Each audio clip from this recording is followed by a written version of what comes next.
أعوذ بالله من الشيطان الرجيم. Eclesiastes, aquel que enseñó nihilismo a Friedrich Nietzsche. Eclesiastes es un libro de la Biblia hebrea cuyo título se deriva de la transliteración griega del título hebreo, transliterado de diversas formas como Coelet, Coelet, Coelet, Coeles, Coelet o Coelet. El título hebreo, que a menudo se traduce como el predicador o el líder de la asamblea, se analiza a continuación. El autor se representa a sí mismo como Salomón, el hijo de David y rey de Israel en Jerusalén, una atribución obvia, dada la caracterización de Salomón como el monarca más sabio de la historia israelita. Compárese 1, 1, 1:12, 1:16, 2, 7, 2, 9. La obra, que puede identificarse tipológicamente como literatura sapiencial, consiste en una colección de meditaciones poco organizadas sobre el significado último de la vida. En contraste con la gran mayoría de los textos bíblicos, el libro adopta una postura mayoritariamente nihilista, proclamando enfáticamente que todas las acciones humanas son inherentemente vanas, fútiles, vacías y sin sentido. 1. Como las vidas de tanto el sabio como el necio terminan en muerte. Si bien el maestro claramente promueve la sabiduría para el disfrute de una vida terrenal, no puede atribuirle un significado eterno. A la luz de esta percepción de insensatez, el predicador sugiere que uno debería disfrutar de los placeres simples de la vida diaria, como comer, beber y disfrutar al mismo tiempo. Es esposa y trabajo, todos los cuales se caracterizan como dones de Dios. 2. Este tono filosófico es desafiado en la postdata del libro 12, 13-14, que socava parcialmente las reflexiones anteriores al sugerir implícitamente que la justicia y el juicio de Dios hacen que tales suposiciones sean irrelevantes. En la sociedad judía, Eclesiastés se lee en el Shabbat de los días intermedios de Sukkot, una fiesta de la cosecha. Si no hay un sábado intermedio de Sukkot, se lee en Semini Atzireto, en Israel, en el primer Shabbat de Sukkot. El hebreo, Coelet, el título original del libro de Eclesiastés, es un participio femenino relacionado con la raíz, reunir. Los eruditos no están seguros de si significa el que reúne, o el que está entre la reunión. 4. Desde el momento de la traducción de la Septuaginta en adelante, el título del libro se ha derivado del término griego, Eclesia, que originalmente denotaba reuniones seculares, pero más tarde llegó a ser visto en un contexto principalmente religioso. Mientras que los traductores anteriores han sugerido que el Cogelet podría traducirse adecuadamente como el predicador, como en San Jerónimo, Eclesiastés y Martin Luther, der Prediger, este término implica una caracterización religiosa que no se refleja inherentemente en el texto. Una mejor alternativa es maestro, ya que un maestro no solo reúne información para transmitirla a los estudiantes, sino que también lleva a cabo esta función en una asamblea, tal vez incluso en un lugar de culto congregacional. 5. Sin embargo, esta versión no está exenta de problemas, ya que hay otras palabras hebreas perfectamente buenas y mucho más comunes para maestro. Y si Coelet hubiera sido entendido como sinónimo de cualquiera de ellos, es difícil de juzgar porque este título aparece solo en el libro de Eclesiastés. 6. Independientemente, es esta lectura la que se asume en la exégesis siguiente.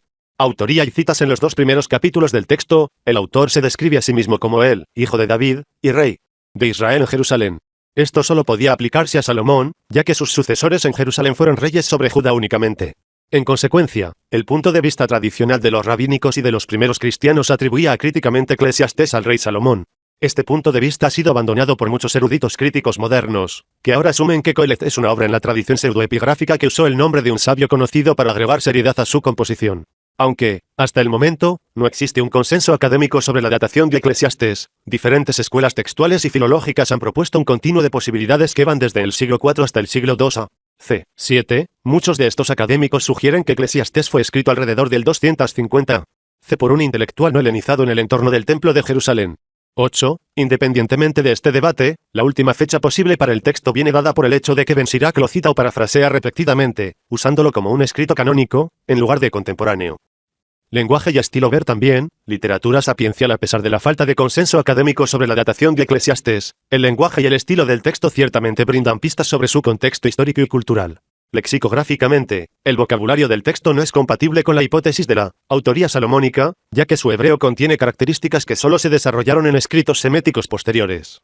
Específicamente, toma prestados varios términos del idioma persa e incorpora vocabulario y construcciones del arameo, los cuales son característicos del hebreo posterior.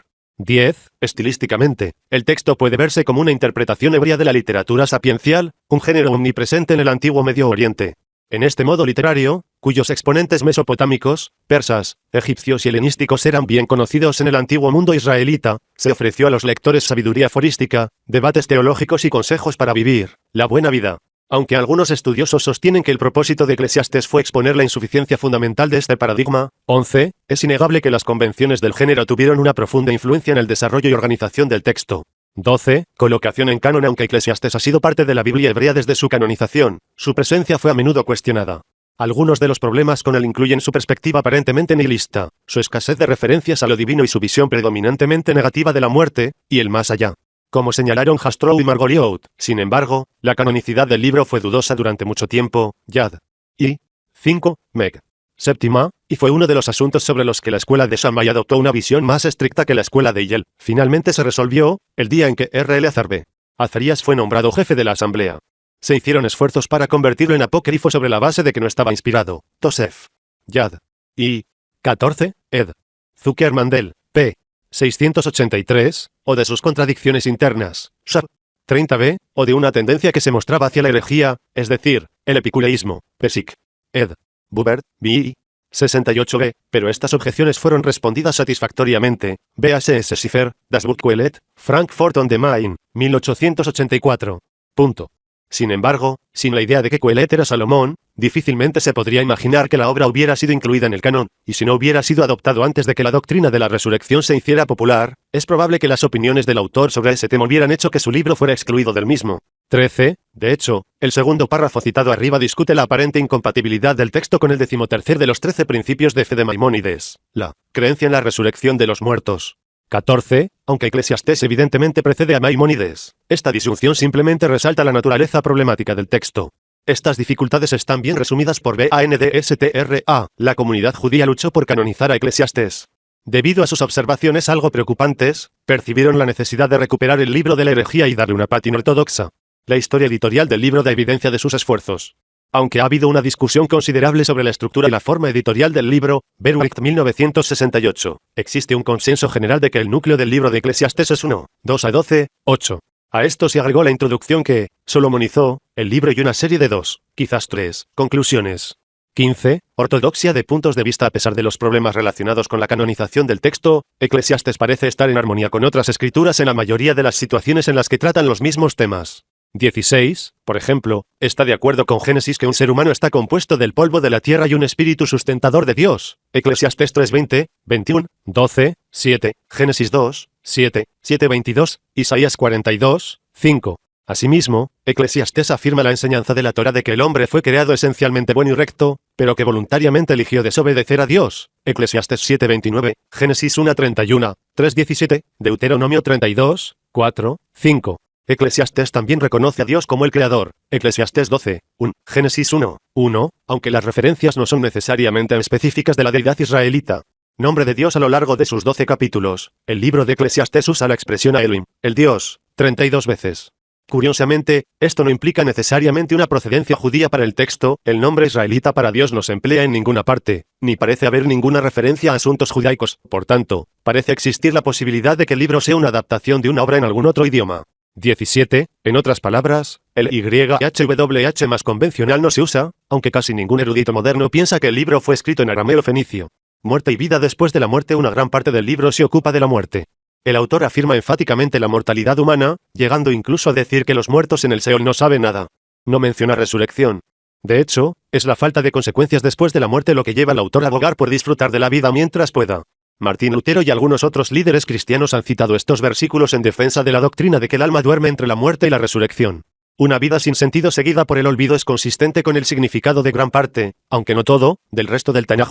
En estado de los muertos, Eclesiastés 9, 5, 10, Génesis 3:19, Salmos 6, 5, 115, 17. Este punto de vista de que la muerte es olvido, contrasta con las descripciones posteriores de la otra vida, como la ajena, el seno de Abraham y la resurrección de los muertos, todo lo cual se desarrolló en el pensamiento judío posterior.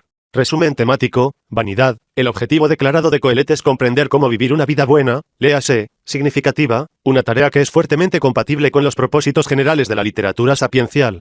Este programa humanista es inmediatamente hundido por las realidades de la existencia corporal, ya que el texto sugiere que todos los logros mundanos son anulados por la inevitabilidad de la muerte. 18. Como tal, Qohelet concluye que la vida, y todo lo que hay en ella, no tiene sentido. A la luz de esta conclusión, Qohelet aconseja a su audiencia que aproveche al máximo la vida, porque no existe una técnica garantizada para asegurar resultados favorables en el futuro, una perspectiva que se ha comparado con el epicureísmo. 19. El aparente nihilismo del autor se refleja en el estribillo que abre y cierra el texto, totalmente sin sentido, dice Qohelet, totalmente sin sentido. Todo es sin sentido. 20. La palabra traducida sin sentido. Ebel. Literalmente significa vapor, aliento. Como Colette lo usa metafóricamente, su significado preciso permanece ampliamente debatido.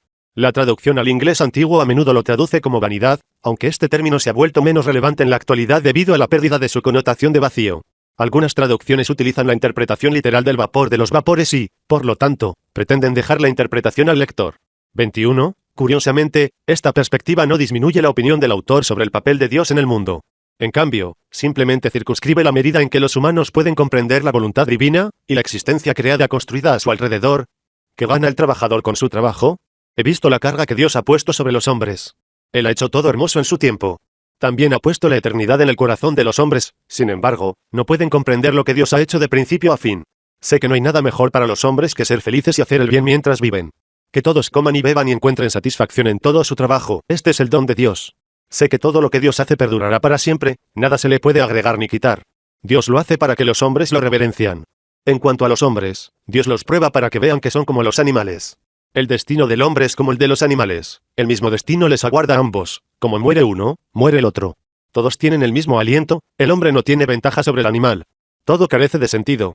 Todos van al mismo lugar, todos vienen del polvo, y al polvo todos vuelven.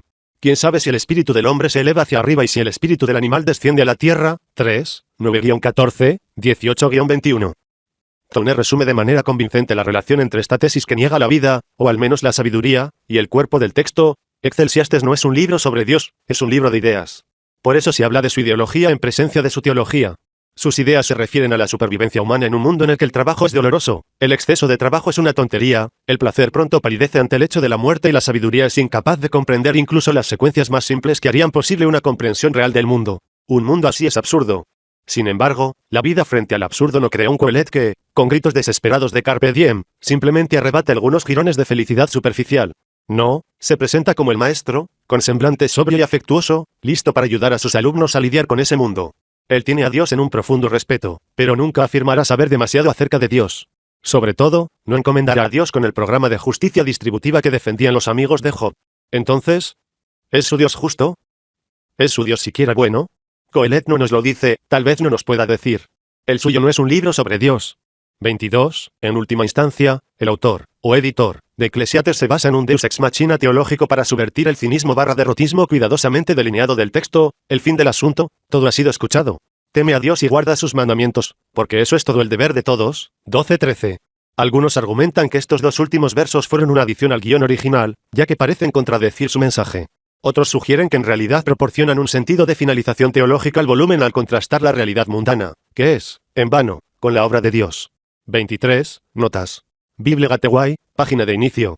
Consultado el 18 de noviembre de 2008. Harris, 174. Toner, 359. Toner, 268. BNDSTRA, 452. Williams, 277. Toner, 269. Ibid. Rudman, 1999, 47-53. BNDSTRA, 451. Towner, 271. Williams, 277. Proyecto Gutenberg, Against Tapion. Consultado el 18 de noviembre de 2008. SEO, 1996. Dell, 303. Toner, 273-276. BNDSTRA, 451-452. Jastrow y Margoliouth, la enciclopedia judía. Consultado el 18 de noviembre de 2008. Maimónides, libro de consulta medieval.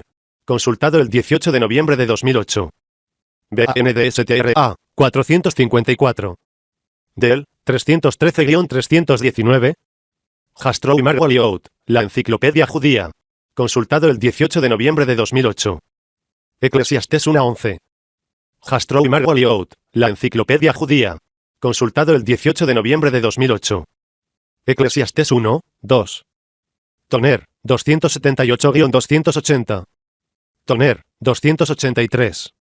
Toner, 359. BNDSTRA, 454. Referencias BNDSTRA, Barriele leyendo el Antiguo Testamento, Introducción a la Biblia Hebrea, Segunda ed. Belmont, K., Wadsworth Publishing Company, 1999. ISM 0534.527.272 del, Catarine J. Eclesiastés como sabiduría, consultar a los primeros intérpretes. Vetus Testamentum volumen 44, fascículo 3, julio de 1994, 301-329. Friedlander, M. La edad y autoría de Eclesiastes. The Jewish Quarterly Review 1, 4, julio de 1889, 359-375. Harris, Jaime Nachman Krochmal, Guiding the Perplexed of the Modern Age, Modern Jewish Master Series. Prensa de la Universidad de Nueva York, 1991. ISM 0814.734.774 Harris, Stephen L. Comprensión de la Biblia, Introducción a un lector, segunda ed. Palo Alto, Mayfield, 1985. ISM 0072.965.487 Lofink, Herbert. Coelet. Un comentario continental. Traducido y revisado de la edición alemana por Sean Benue. Minneapolis, Fortress Press, 2003. ISM 0800.696.042 Rudman, Dominic. Una nota sobre las citas de Eclesiastes. Catholic Biblical Quarterly 61, 1, 1999. Rudman, Dominic. El determinismo en el libro de Eclesiastes. Diario para el estudio del Antiguo Testamento, suplemento. Sheffield Academic Press, 2001. Show, Centilitros Eclesiastes, una nueva traducción con introducción. Nueva York, Doubleday, 1997. ISM 0385.411.146 Show, Centilitros, Evidencia Lingüística y la Datación de Coelet. Revista de Literatura Bíblica volumen 115, 1996. Towner, W. Sibley. Eclesiastes, en The New Interpreter's Bible. Nashville, Abingdon Press, 1994. ISM 068.727.818 X. Whitley, C. Coelet, su lenguaje y pensamiento. BFT zur ZEITSCHRIFTFU con diéresis R. Dial Testamentliche Wissenschaft 148, 1979. Webray, RN New Century Bible Commentary. Grand Rapids, Eerdmans, Londres, Marshall, Morgan y Scott, 1989. ISM 0551.018.534 Williams, James G. Proverbios y Eclesiastes. En la Guía Literaria de la Biblia. Editado por Robert Alter y Frank Kermode. Cambridge, milisegundos, de Belknap Press de Oxford University Press, 1987. ISM 0674.875.303.